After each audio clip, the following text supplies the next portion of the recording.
thermodynamic system is taken through a cycle A, B, C, D as shown in the figure. The heat rejected by the gas during the cycle. कितना heat reject करेगा, ठीक है। और diagram दिया है तो बहुत अच्छी बात है। अच्छा, ये साइक्लिक प्रोसेस है, नोट जो करेंगे वो करते रहना। ए से चल रहा है, ये पे आ जा रहा है, तो नोट इसमें क्या करना है, नोट जो डेल्टा यू होता है वो इनिशियल और फाइनल पॉइंट पे डिपेंड करता, तो ये जहां से चला वहीं पे आ गया, तो चेंज इन इंटरनल एनर्जी हमारा जीरो होगा। क्या होगा, जीरो होगा, यानी चेंज इन इंटरनल एनर्जी हमारा जीरो होगा। किसके, साइक्लिक प्रोसेस के लिए, साइक्लिक, ठीक है।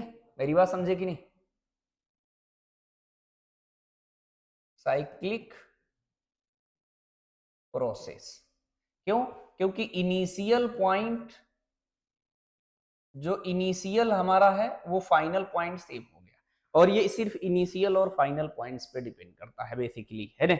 तो ये चीज समझ गए। अब इसमें हम लोग को क्या निकालना है, फर्स्ट लॉ ऑफ थर्मोडायनेमिक्स हम लोग पढ़ते हैं, delta Q minus delta W equal to delta U, ये आप पढ़ते हैं फर्स्ट लॉ ऑफ थर्मोडायनेमिक्स। अच्छा, इसको बच्चे अपने अपने हिसाब से याद करते हैं, कोई इसको उधर ले जाके याद करता है, इसमें कंफ्यूज ना होना। मैं तो ये समझता हूँ कि ये हमारा पाथ पे डिपेंड नहीं करता है, ये इनिशियल और फाइनल पॉइंट पे डिपेंड करता है, ये दोनों पाथ पे डिपेंड करता है। तो Q माइनस डब्ल्यू हमारा डेल्टा यू होता है, मैंने ऐसे लर्न किया है। आप अपने हिसाब से इसको उधर ले जाके जैसे भी लर्न करना चाहते हैं, मैं कभी भी कोई भी फॉर्मेट यूज करता हूँ, आप उसे आसानी से यूज करें, है ना। तो एक चीज मुझे समझ में आया कि इसकी वैल्यू तो इस क्वेश्चन में जीरो है, तो डेल्टा क्यू पूछ रहा है हमारा, ये डेल्टा डब्ल्यू के इक्वल होगा, माइनस है इक्वल टू उधर जाएगा तो डब्ल्यू हो जाएगा डेल्टा डब्ल्यू। यानी साइक्लिक प्रोसेस में जब हमें वर्क डन निकालना होता है तो उसका एरिया निकालते हैं।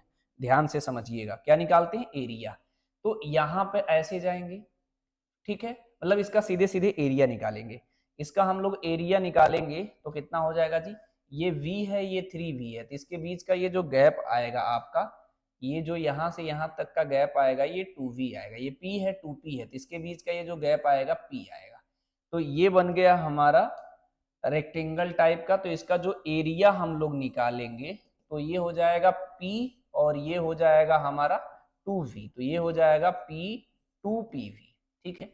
और इसमें बताए थे क्लॉकवाइज एंटी क्लॉकवाइज वाला कॉन्सेप्ट, अगर वो नहीं याद होता है तो आप वहां निकाल भी लीजिएगा।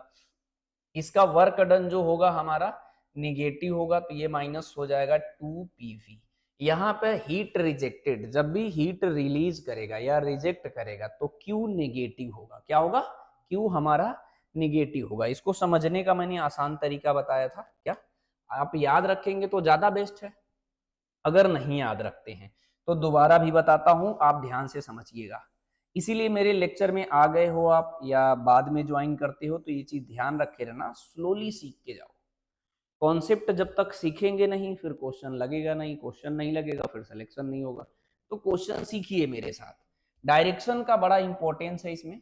अगर ऐसे बना है, ऐसे बना है, ऐसे बना है, ये यहाँ की वजह से अगर हमें वर्क डन निकालना होगा इतने पाथ की वजह से, तो इसका एरिया हम लोग निकालते हैं, तो ये एरिया कुछ आएगा, लेकिन कैसा आएगा, वॉल्यूम जब मैंने कहा था इंक्रीज होगा तो वर्क डन जो आएगा पॉजिटिव आएगा।